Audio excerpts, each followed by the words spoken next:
Lake Victoria is the largest water body in Africa with a surface area of about 69,000 square kilometers. Its catchment area is nearly 3 times as large. This region, described as the Lake Victoria Basin, supports the livelihoods of about 30 million people, or 1/3 of the combined population of the 3 East African countries of Kenya, Uganda and Tanzania. The rapid urbanization of many small towns bordering Lake Victoria has had a severe impact on the lake's water quality and its ecosystem. These towns are under enormous pressure to provide adequate water and sanitation services for their growing populations. Kuna tatizo kubwa sana la maji kwa sababu hapa tulipokaa kote hakuna bomba ya maji hata moja. Wakina mama wanakuwa na jukumu la kwenda ziwani. Wanachota maji ya kupika, ya kufua, yaani matumizi yote ya nyumbani. Matokeo ni kwamba watoto wanapata matatizo ya kuumwa, kuharisha, kufanya nini na kupelekwa hospitalini. In 2004, UN Habitat intervened to launch the Lake Victoria Region Water and Sanitation Initiative.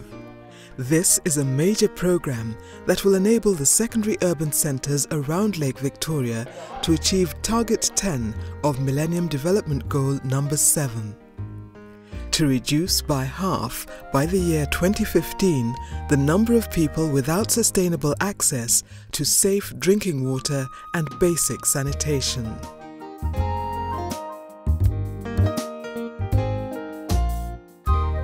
In the Kagera region of Tanzania lies the port of Bukoba.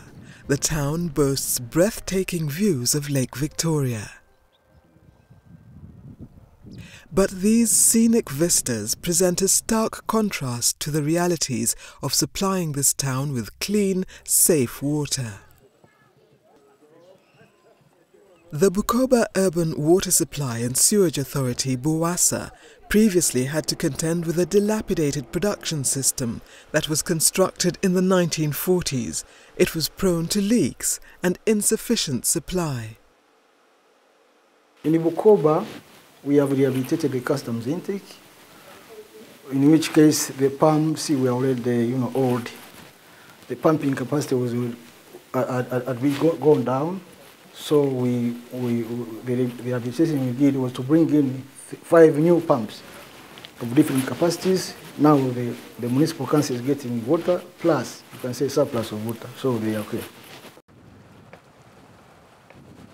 The old pipes which we used to suck water from the lake have been shifted to inside the lake, about 40 meters from where we were before.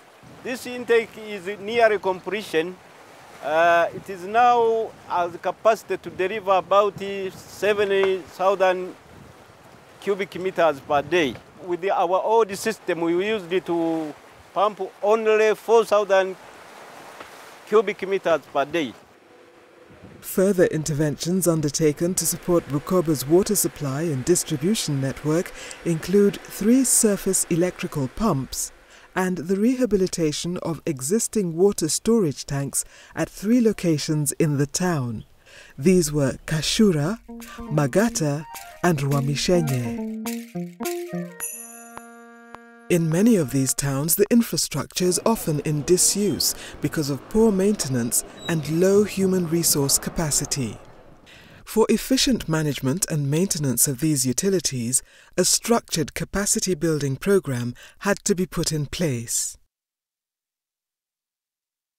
It's very important to realise that these utilities are not the same type of organisation as in a larger urban area.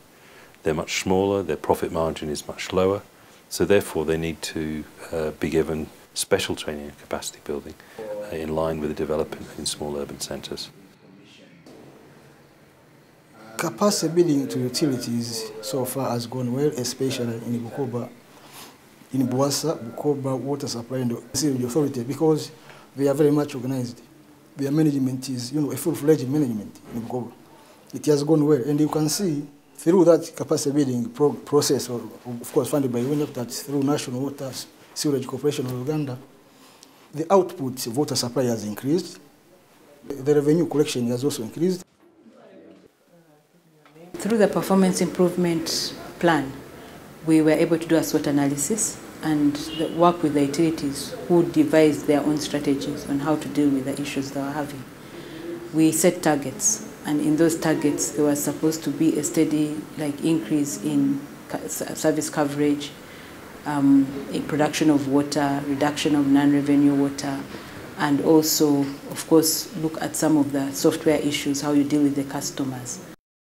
To improve access for the poor and vulnerable groups, this initiative is targeting low-income settlements through the construction of domestic water points.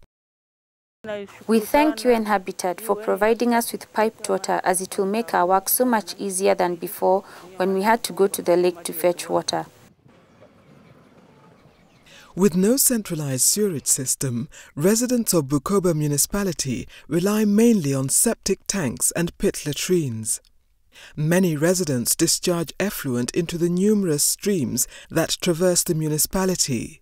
This eventually finds its way into Lake Victoria, further polluting the town's water intake sources.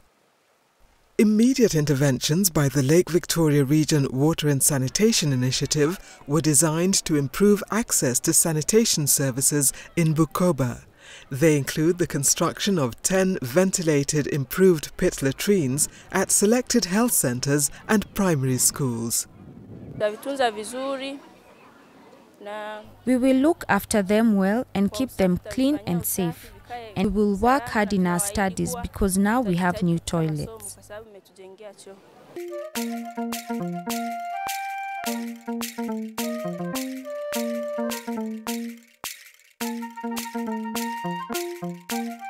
I went to Bukoba, Melebe. I saw the interventions, how they had been constructed, and I saw people getting water for the first time in their life. Can you imagine that after so many years, for the first time, you open a tap and water comes out? So I think in that respect, it was a very great moment for me to see that things really happen on the ground.